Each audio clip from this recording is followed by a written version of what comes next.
fazer a leitura do livro de José Carlos de Luca, Minutos com Chico Xavier. O balde de água. Alguém me perguntou: Chico, assistência a serviço do governo. Por que você dá assistência? Respondo: dou assistência com uma pessoa que vê a casa do vizinho incendiada. E até que o corpo de bombeiro apareça, a casa já se foi. Então, pelo menos, um balde de água eu tenho que carregar, não é? Ao olharmos para a sociedade, verificamos que, na comparação feita por Chico, muitas casas são alvo de incêndio. A penúria material atinge ainda grande parcela da população, sobretudo aquela que vive na periferia e afastada de grandes centros urbanos. A tarefa prioritária de amparo é mesmo no governo, mas Chico nos ensina que, quando o bombeiro não chega, não poderemos olhar passivamente para o fogo, sem ao menos levar a nossa singela contribuição para que as chamas não devorem a moradia. O querido médium fala a respeito do balde de água. Não é muito para apagar o incêndio, mas ajuda, minimiza. Nós, geralmente, temos grandes ideias para acabar com a miséria social, mas, em regra, o nosso balde está vazio de atitudes e o incêndio crescendo. Então, que tal encher o nosso balde com algo que alivie a dor alheia? O prato de comida, o agasalho e o remédio cabem perfeitamente no balde. Façamos isso logo, antes que o incêndio chegue à nossa própria casa. Assim, então, levamos o pensamento a Deus, agradecendo ao Pai uma vez mais por aqui estarmos, recebendo todas essas energias. Obrigada por cada momento que nos dás, por cada oportunidade de estarmos aqui aprendendo um pouquinho de teus ensinamentos. E assim em agradecimento dissemos todos: Pai nosso, que estás nos céus, santificado seja o vosso nome. Venha a nós o vosso reino. Seja feita a vossa vontade, assim na terra como nos céus. O pão nosso de cada dia nos dai hoje. Perdoai as nossas ofensas, assim como nós perdoamos a quem nos tem ofendido. E não nos deixeis cair em tentações, mas livrai-nos de todos os males. E assim, damos por aberto a nossa palestra doutrinária para a nossa introdução. Seja bem-vindo. Boa noite a todos. É sempre um prazer muito grande estar com os amigos. E para a noite de hoje eu trouxe um assunto que foi solicitado por uma casa espírita recentemente, por solicitação do público que por lá participa. E é um tema do qual eu particularmente tenho bastante interesse. Trabalhei numa área que lidava muito com essa temática e aprendi bastante vivenciando o dia a dia das pessoas, e a gente aprende bastante vivenciando a orientação da doutrina espírita, vivenciando as questões ligadas ao atendimento fraterno, ao acolhimento das pessoas que passam por essa situação. Hoje nós vamos refletir sobre o luto. O luto é um contexto muito interessante, porque ele veio mudando de acordo com o que a gente vem vivendo na história da humanidade. Teve épocas em que o luto era determinado por comportamentos externos. Então, assim, o tempo que obrigatoriamente todo mundo deveria estar em luto. Na Idade Média, determinado que tempo as mulheres deveriam ter um luto, diferentemente dos homens. Determinava-se a roupa que deveria se utilizar nesse período. Determinava-se os adereços que poderiam ser utilizados, as comidas que poderiam ser ingeridas, aonde se poderia ir ou não ir. E isso por um período que às vezes durava mais de um ano, às vezes 2, 3 anos, dependendo do nível social que aquela pessoa que partiu pertencia. E isso foi modificando, mas sempre tendo nesse contexto uma caracterização externa muito forte, que até hoje nós temos, né? No próprio velório. É meio que de praxe que as pessoas utilizem roupas escuras no velório como forma de homenagear aquele que está partindo, o que não seja uma situação apenas do ponto de vista exterior, às vezes também ajuda, né? Deixa o ambiente às vezes um pouco mais pesadinho para quem está vivendo aquela situação pessoal. Eu me lembro, e aí talvez muitos de vocês tenham histórias relacionadas a isso, mas a minha me bate muito porque os meus pais, que desencarnaram com 94 anos, eles nasceram na década de 1920 e 1930. E eu sou a última filha de 6. E por muitos anos, até um tempo mais recente, em que a minha mãe ainda tinha a sua lucidez preservada, eu me lembro que ela dizia sempre que ela conhecia o meu pai enquanto ele estava em luto pelo pai dele. E a primeira vez que eu escutei isso na infância foi uma coisa que me deixou meio assim, como assim? Eu nem me dava conta que ela não havia conhecido o sogro. E aí ela contava para a gente repetidamente, não por conta do luto, por conta do namoro, né? Dizer como é que namorou e tal, mas sempre tinha essa referência. Ela disse, quando eu comecei a namorar com meu pai, ele ainda trazia no bolso um pedaço de fumo e na manga uma fita preta, que caracterizava o luto da época. E isso eles se conheceram no início da década de 40, de 1940. Então a gente vai vendo que essas caracterizações vão acontecendo. Mas, em especial, nós aqui do Ocidente temos dificuldade de lidar com o luto. Nós temos, às vezes, medo de lidar com o luto. E isso é algo que até faz um sentido, porque nós também temos medo de lidar com a morte. O tema, o assunto morte, apesar disso já ter mudado bastante, ele ainda é um assunto que, na hora da reflexão, por exemplo, não é um assunto agradável. Às vezes, quando a gente está com um amigo, também não é um assunto agradável. E ele vai, esse assunto da morte, do morrer, ele vai sendo um assunto desagradável em tantas situações que a gente não conversa a respeito. E quando não se fala a respeito da morte, muito provavelmente se tem também dificuldade de falar, de vivenciar ou de entender a questão do luto. E o objetivo na noite de hoje é justamente a gente trazer o olhar do luto pelo ponto de vista da psicologia e o olhar do luto pelo ponto de vista da doutrina espírita. Bom, por ambos olhares, o período de luto, ele é um processo absolutamente natural e absolutamente individual, absolutamente pessoal. Ele se caracteriza não pelo exterior, não pelas roupas, não por ironia de determinada situação, não por expressões exteriores. Ele se caracteriza por diversas reações do ponto de vista emocional, psíquico e físico. E ele se manifesta, a gente usa e relaciona muito o luto com a morte. Mas não é só com a morte que a gente entra em luto. A gente entra em luto com outras situações da vida. Quando se perde o emprego, quando se termina um relacionamento, quando se sofre alguma situação que nos traz danos.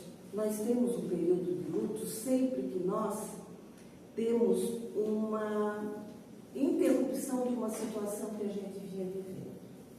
Mas hoje à noite nós vamos falar especificamente do luto, da perda física de alguém que nós gostamos do ente querido. Hoje nós vamos centrar nesse foco. E a forma como se vive o luto, como a gente colocou no início, ela é absolutamente pessoal.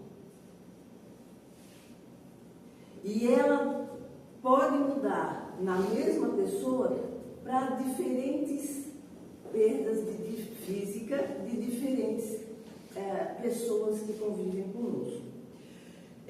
Uma coisa que é importante a gente entender: o luto, ele, natural, fisiológico, as emoções, essas reações, essa situação psíquica e até essa situação física, ela tem um tempo autolimitante.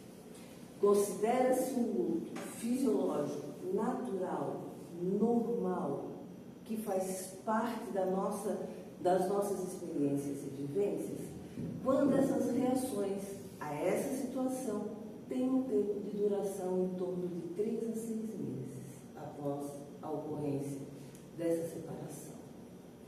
E por que a gente coloca isso? Porque isso já está, inclusive, dentro do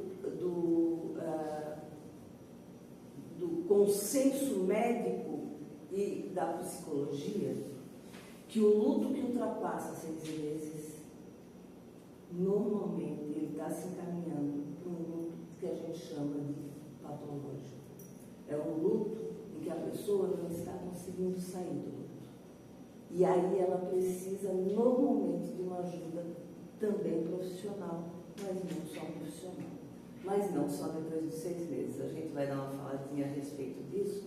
Mas, em especial, se a gente não consegue sair desse contexto da vivência, da perda, num período superior a 6 meses, normalmente a gente está precisando de ajuda para poder processar essa situação que a gente viveu.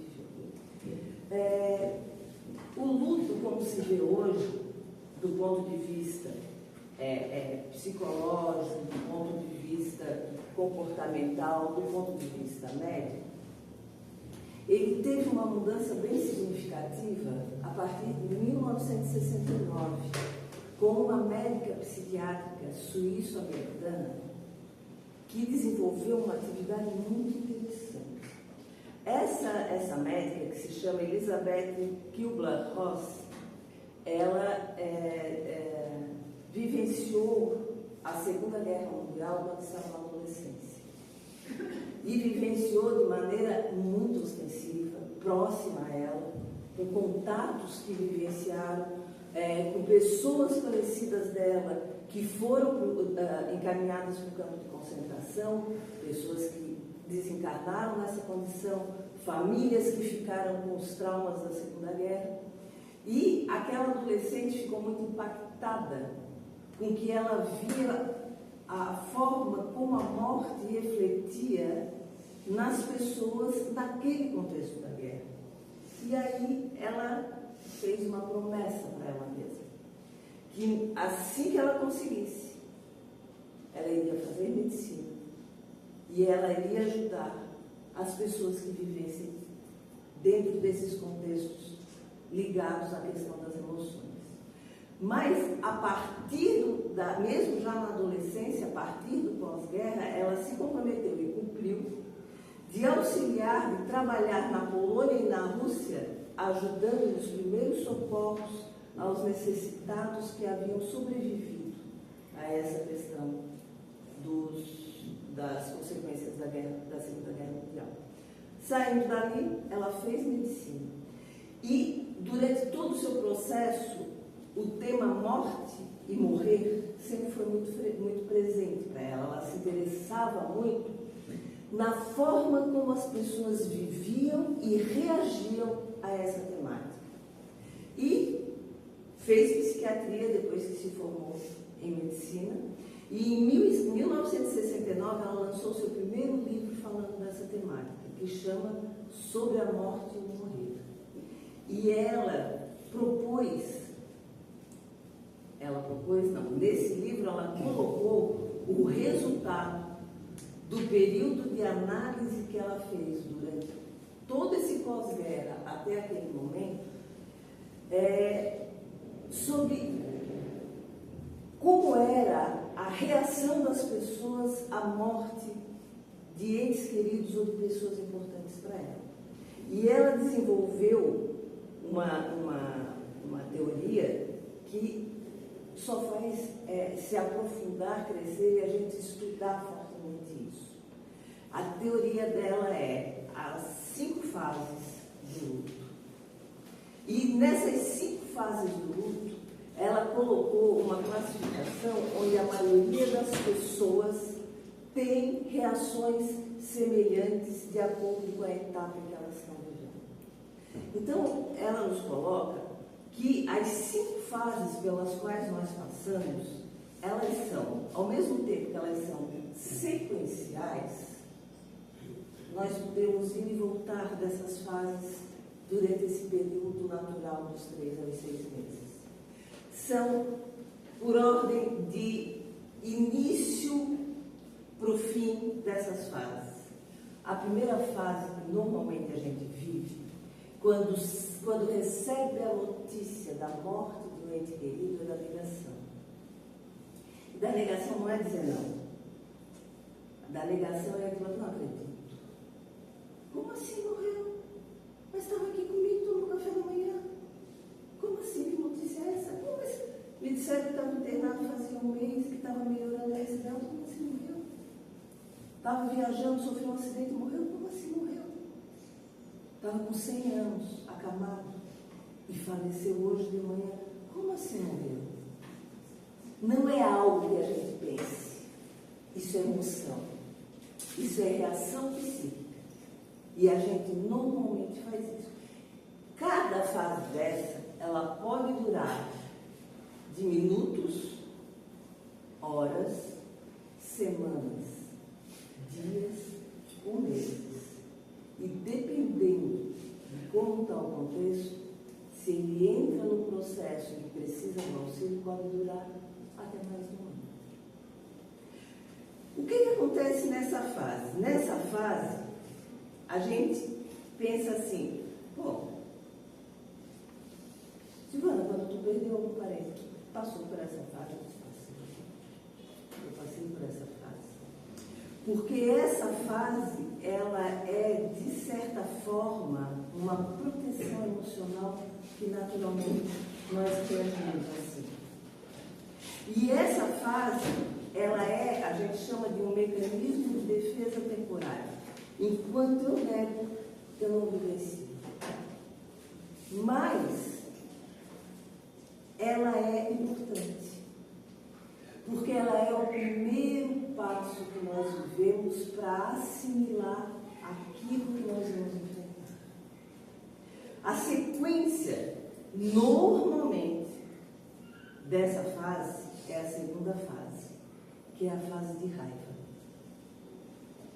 E essa fase de raiva, às vezes, ela se expressa da seguinte maneira.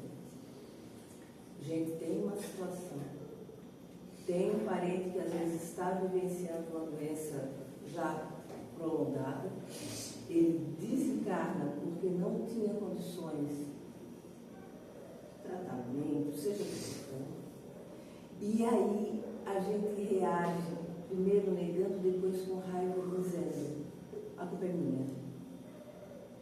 Porque se eu tivesse ido visitar ontem, quem sabe eu tinha ajudado ela a não ter falecido. Normalmente, a gente reage dessa maneira com as pessoas, por exemplo, que cuidavam dessa pessoa. A equipe médica, a equipe de enfermagem. Às vezes, a gente se revolta também contra a sociedade, considera nessa fase a vida injusta, se revolta contra Deus. A gente precisa expressar essa revolta que tem dentro de nós, mesmo que essa revolta dure alguns segundos. E, não raro, o percentual significativo dessa fase é do uso mesmo. E aí a gente diz, poxa, brigamos tanto, agora ele faleceu, onde é que eu estava com a cabeça? Poxa, ontem eu podia ter ido lá, ter tomado café, não fui. Quem de nós não se identifica nessas reações quando vivencia algumas situações de perda? E isso é algo E essa fase é uma fase importante também de ser vivenciada, porque ela nos tira da negação e ela vai nos ajudando a continuar esse processo. Quando eu sinto raiva, eu começo a entender que a morte realmente aconteceu. Eu começo a absorver esse processo da separação com esse ente querido. E aí, em algumas situações, não em todas, nós temos a terceira fase. A terceira fase, normalmente nós temos quando a morte está iminente, mas ainda não aconteceu, que é a fase de negação. Essa fase é muito comum no luto antecipado. Aquele ente querido que está numa situação que já não tem mais perspectiva de sobrevivência e a gente começa a barganhar com Deus para manter. E aí a gente começa a fazer promessa. Não, ele vai sobreviver e eu vou fazer isso. Eu vou trazer fulano de tal que vai rezar e vai fazer isso. Eu vou fazer promessa para os médicos, que se eles fizerem ele sobreviver, vai acontecer isso. Essa fase de negociação, ela é também uma fase preparatória. Porque quando a morte se efetivar, mesmo eu tendo vivido essa fase antes, eu entendo que a situação é irreversível. Vocês estão percebendo que são situações que, às vezes, quando a gente está perto de alguém que está vivendo luto, a gente está querendo tirar essas fases da pessoa, não querer que ela viva para ela não sofrer. Vamos analisar isso é importante, isso é muito importante. Aí temos a quarta fase. A quarta fase, ela é uma fase que assusta muito quem vive, mas principalmente quem vê alguém viver, que é a fase da depressão. Essa fase é uma fase que assusta, mas é uma fase importantíssima de ser vivenciada e de ser acolhida. Por quê? Porque é na fase da depressão que a morte é definitivamente entendida. E aí, ela sendo entendida, ela gera alguns sentimentos, algumas emoções em nós. Ela gera a tristeza, a angústia, o medo, o vazio, a impotência. Mas vocês estão vendo que tudo que as fases do luto gera são emoções, não são ideologias, não são teorias, são emoções que brotam de dentro de nós. E nessa fase, de maneira bem popular, a gente poderia dizer, é a fase que cai a ficha. Tudo e todas essas fases que eu estou falando para vocês, a gente não pode dizer o tempo que vai durar. Às vezes, essas fases ocorrem num único dia. Às vezes elas vão, às vezes eu estou na depressão, eu volto para a negação.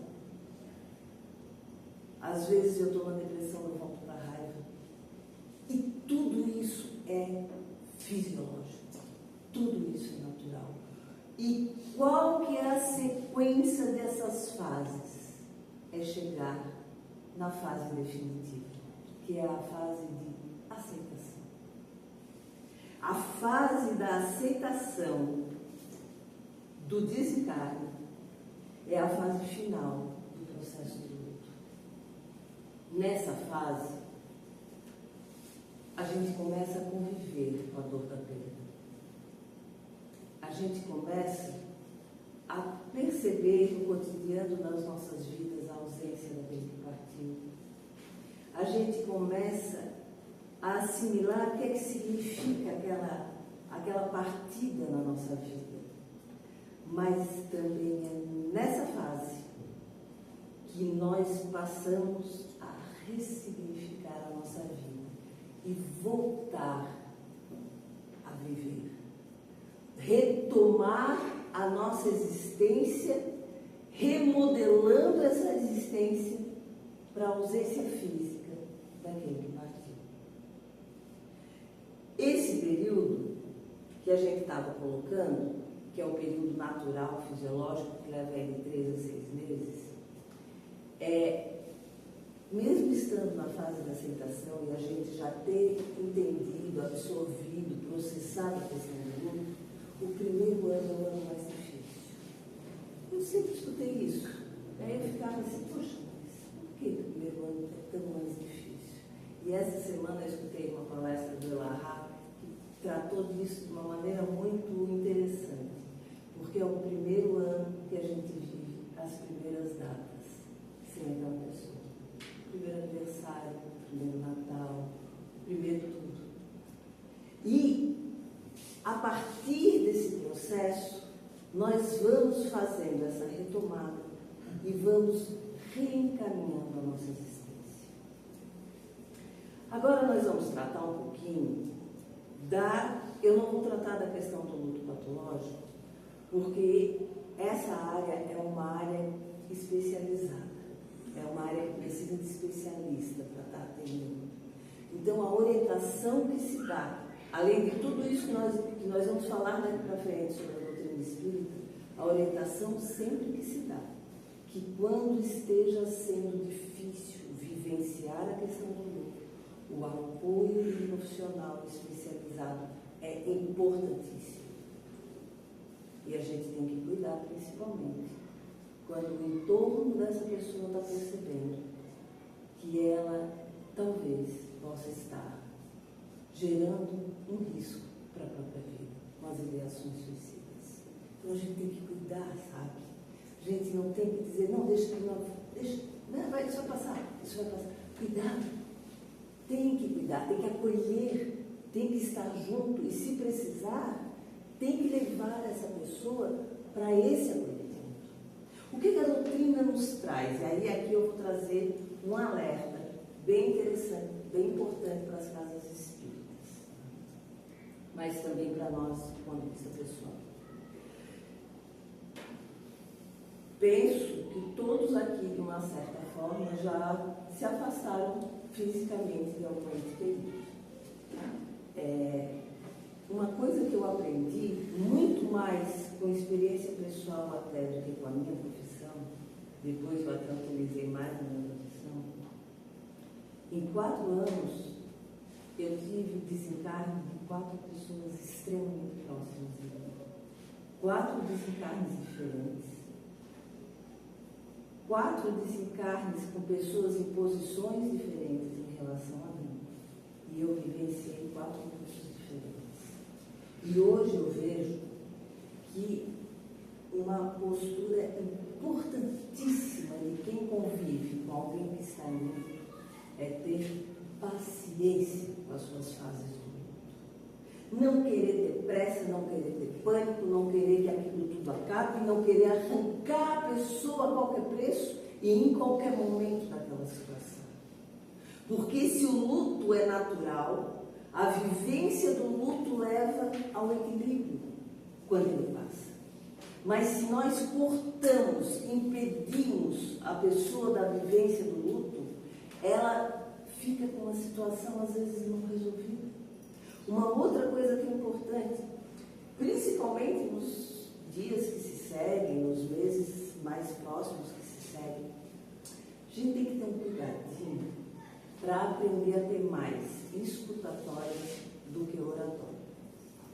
Cuidado quando se vai ao velório e se abraça uma mãe que acabou de se separar de um filhinho pequeno e diz para ela assim, fica tranquila, isso vai passar. Isso dói. Porque a dor que ela está sentindo, ninguém consegue ter noção. Então, muitas das vezes, e isso eu tornei uma prática na minha vida, depois do que eu vivi, quando eu vou ao velório, que eu vou cumprimentar, dar minhas condolências para a família, eu abraço e me boto à disposição. Porque, gente, as palavras, nessa fase ali, bem inicial do velório, dos dias que se seguem, quando a gente tem essa alteração emocional, a gente tem uma alteração de compreensão. Quem já viveu vai para pensar nisso. Quem não viveu, pergunta para alguém que já viveu se ele lembra do que falaram para ele no velório. Imensa maioria das vezes a gente não lembra de nada do que falaram. Ou lembra de maneira desconfortável do que nos disseram. Mas eu, nos 4 velórios que eu passei, nesse período de 4 anos, eu não me esqueço de ninguém que me deu um abraço.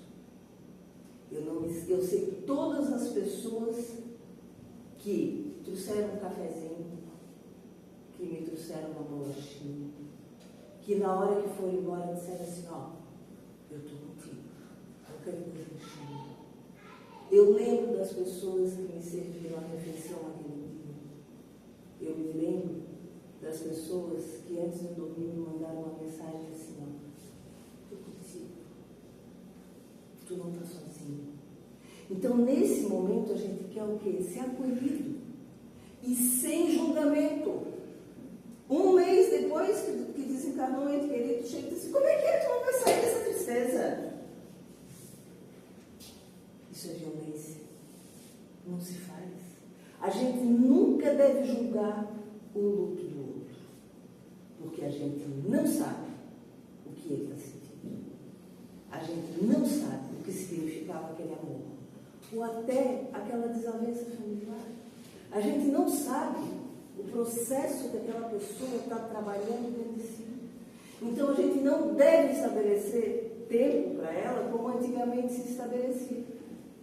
Às vezes, a pessoa já estava inteira, com 3 meses de pós-velório, e ela tinha que usar o luto fechado, a roupa preta, não falar com ninguém por 1 ano.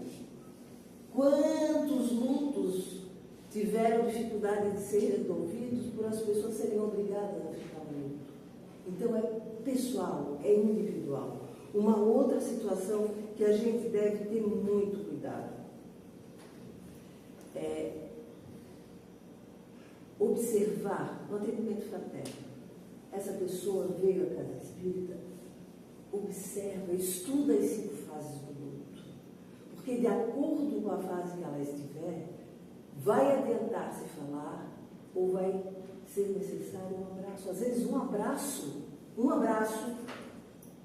estou do lado, segurando a mão sem falar nada, ajuda naquela noite a pessoa a sair da fase da raiva.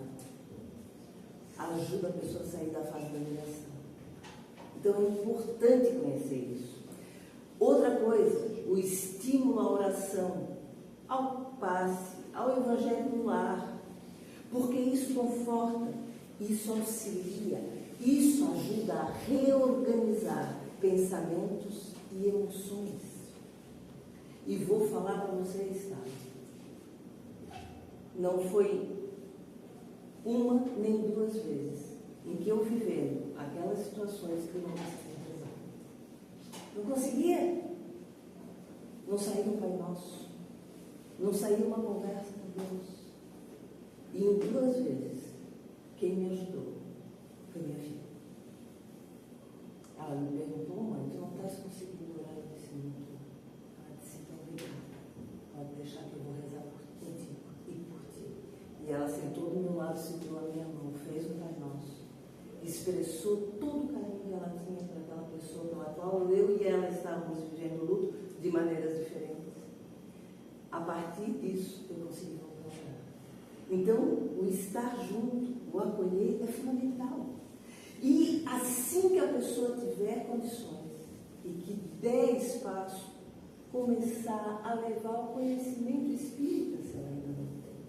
A questão da imortalidade, a questão da continuidade das relações, acolher essa pessoa a participar dos grupos de estudo da casa. Mas não adianta a gente querer pegar uma pessoa que está entrando por aquela porta a primeira vez, depois do desencargo do ente querido, na semana passada, e querer botar ela no grupo de estudo do Livro dos Espíritos. Não consegue. Não está na hora. Ela entrou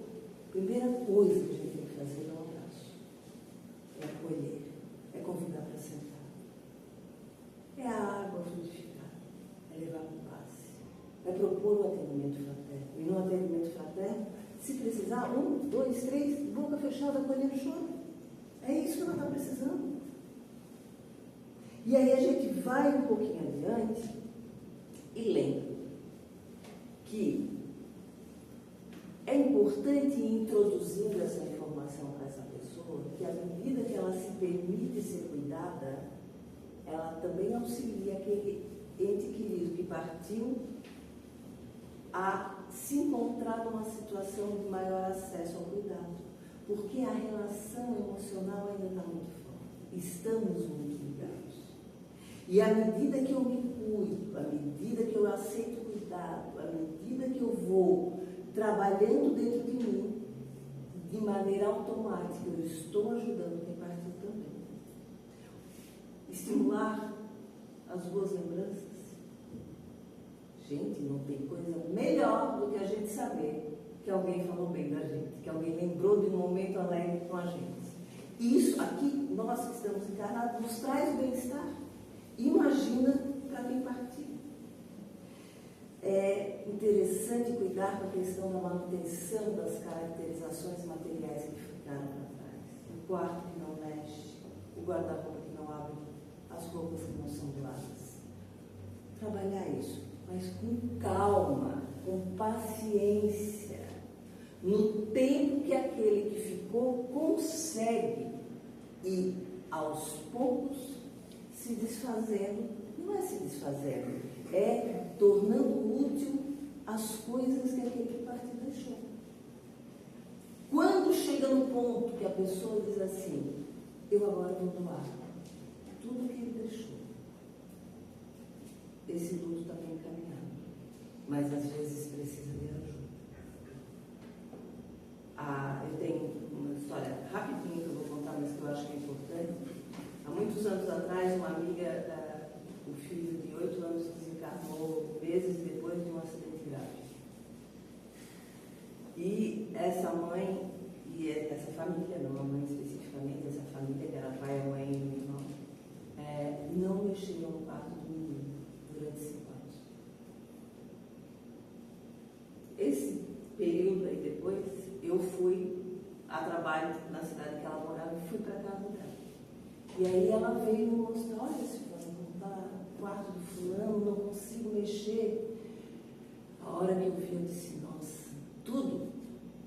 Fazia os 5 anos do desencarne, estava tudo lá como no dia que ele entrou para a viagem. Eu fui para dormir com a noite lá.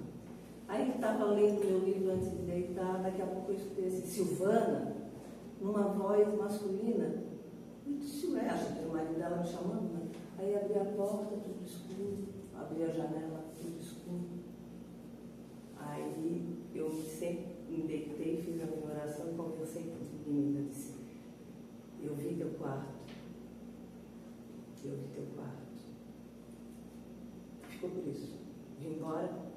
No dia seguinte tinha a sessão mediúnica, no grupo mediúnico que a gente participava. O menino se manifestou.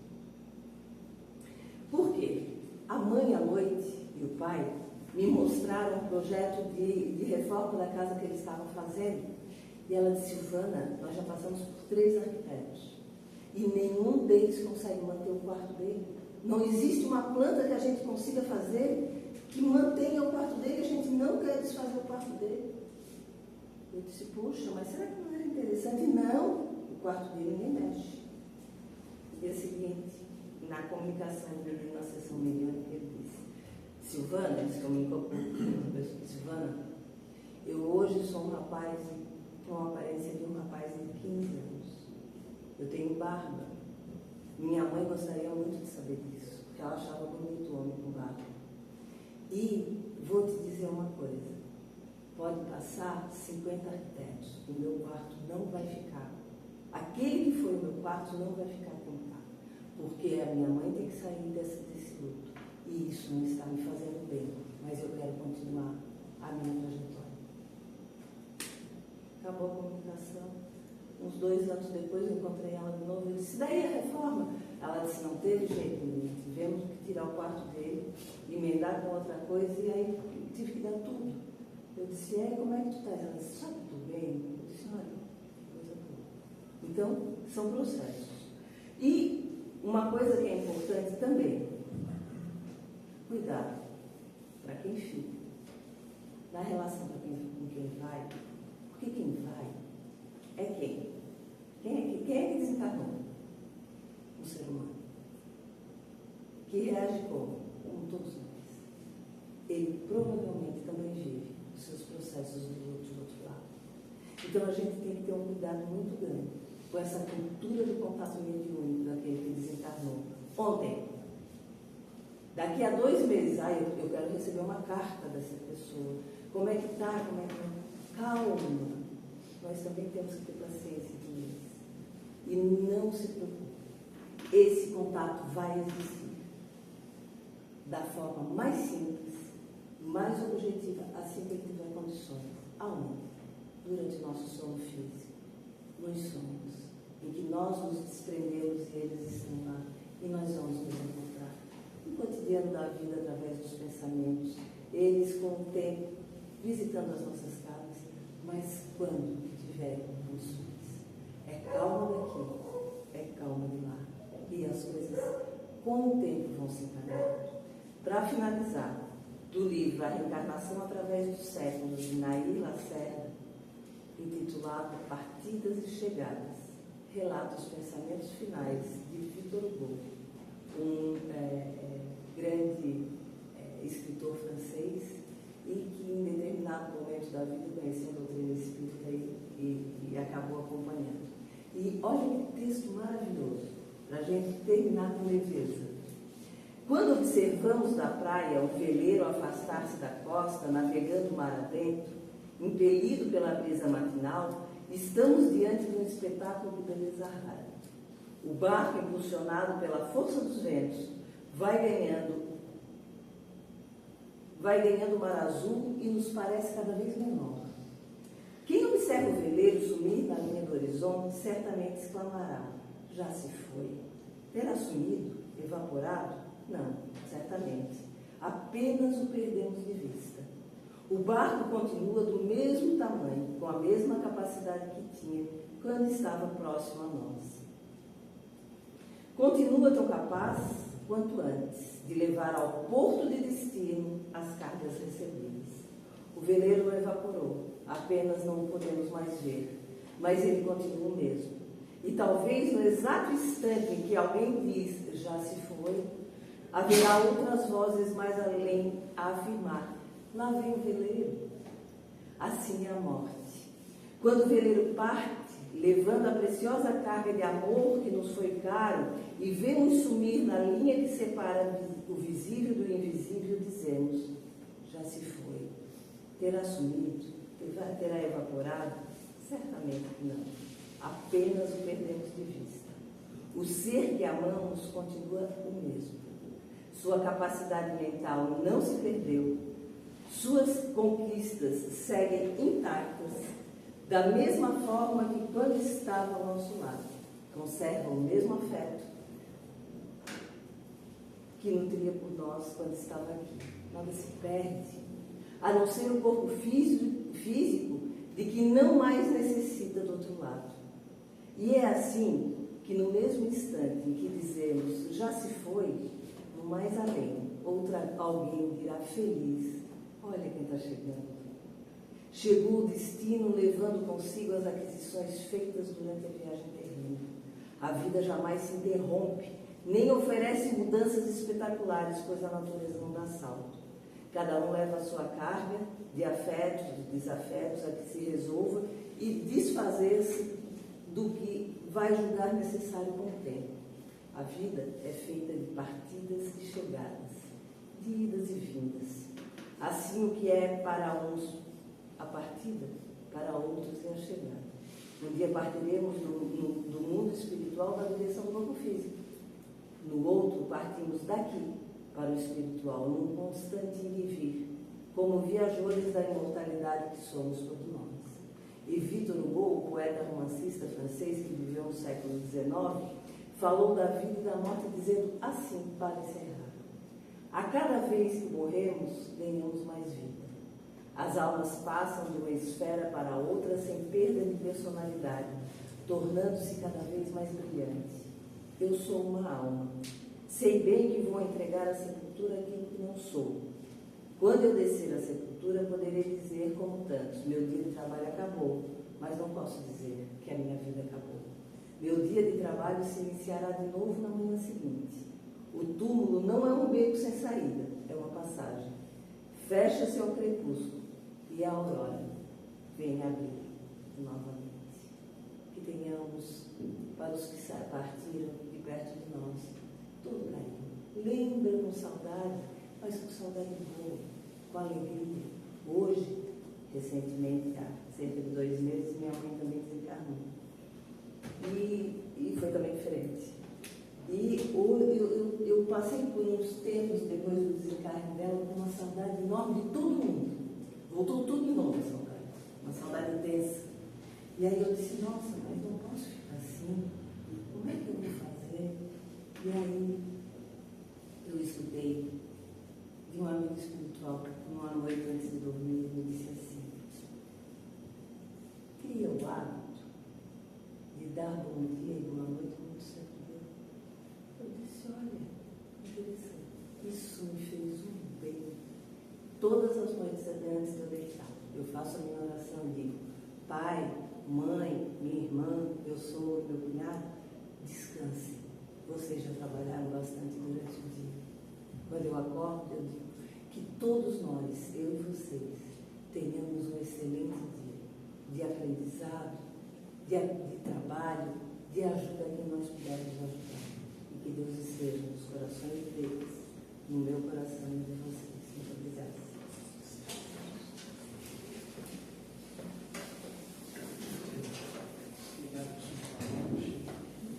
Vamos agradecer a Deus, a Jesus, a Maria Santíssima, por essa palestra que todos nós ouvimos. Obrigado, meu Pai. Pai nosso que estás nos céus, santificado seja o vosso nome, venha a nós o vosso reino, seja feita a vossa vontade, na terra como é feita nos céus. O pão nosso de cada dia dai-nos hoje, perdoai as nossas ofensas, assim como nós perdoamos a quem nos tem ofendido, e não deixe-nos cair em tentações, mas livra-nos, Pai, de todo mal, e de fazer o mal, que assim seja. Sendo assim, damos por encerrada a palestra dessa manhã. Em seguida teremos um trabalho de passe. Aqueles que desejarem, pode ficar sentado, que serão chamados no